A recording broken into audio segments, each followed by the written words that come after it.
Well, Llyr Powell, co-founder of the pro-Brexit organisation at the Centre for Welsh Studies, joins me now. Good morning. Good morning. He is incredibly confident, Boris Johnson, isn't he? Why do you think he is so sure he can pull this off? Well, I think it's because the Prime Minister is actually preparing for no deal now.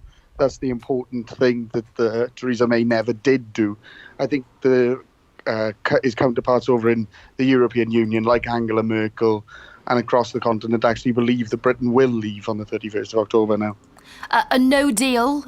Many people have huge concerns about the implications that would have on Wales and the UK. We've seen the government's own report, the Operation Yellowhammer, which lines out basically how risky a no-deal Brexit is for business. I mean, do you think this is just false optimism from the Prime Minister? No, not at all. The report we've seen is just one of many reports that the government have rightfully done in all preparations. I think the biggest danger to businesses now in the UK and Wales is the uncertainty that we've been sitting in for several months now and years. We need to know which direction we're going in, and I think that a no-deal Brexit on the 31st of October actually would give you more certainty than what we've currently got.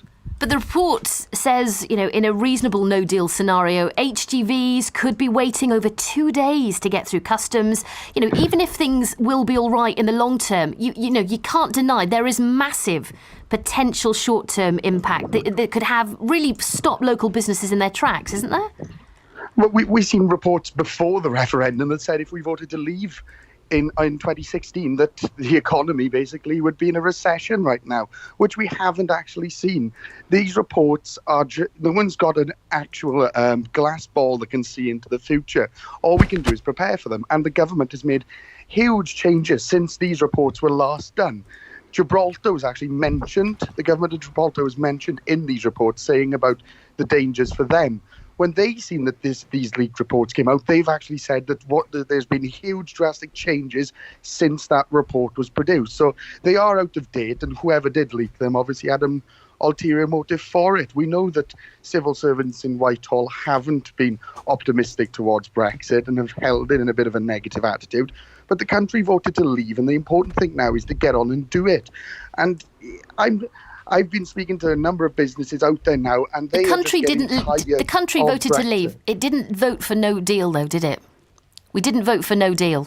Well, on the ballot paper, it never said vote for a deal either. It said to leave the European Union. But things have changed, haven't they? The situation has changed. And if we're faced with a no deal now, a lot of people are feeling incredibly uneasy about it. There are concerns about food, medical shortages, months of disruption at UK ports, even calls that there might be a rise in public disorder. Do you think none of that will happen?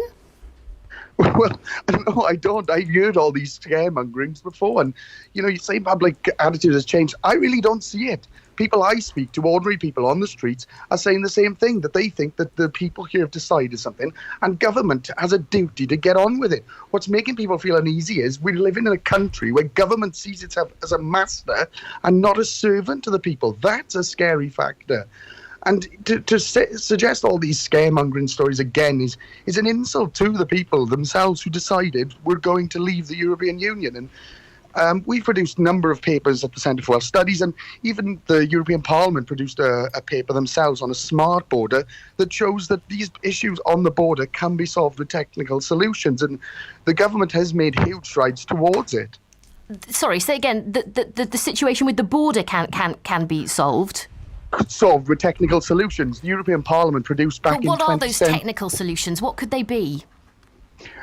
There's a number of different ones that show you can either check goods and anything coming into the country before it actually leaves its original destination.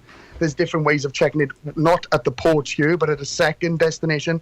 Technology has shown that there's a huge market out there where we can solve this problem. But we don't have that technology yet, do we? Well, we do. That's what these papers have actually shown. The European Parliament themselves have conceded that. There will be huge potential pressures around ports. How do you think places like Holyhead will cope?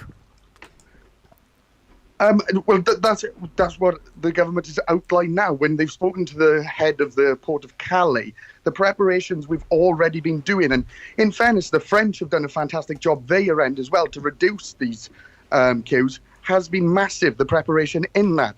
Could there be slight higher delays than what there is now? Yes, I'd imagine there will be. But to the extent that people are saying where food will be going off on motorways, I think is a rather extreme point of view on that. Llyr Powell, co-founder of the pro-Brexit organisation, the Centre for Welsh Studies. Thank you for talking to us this morning.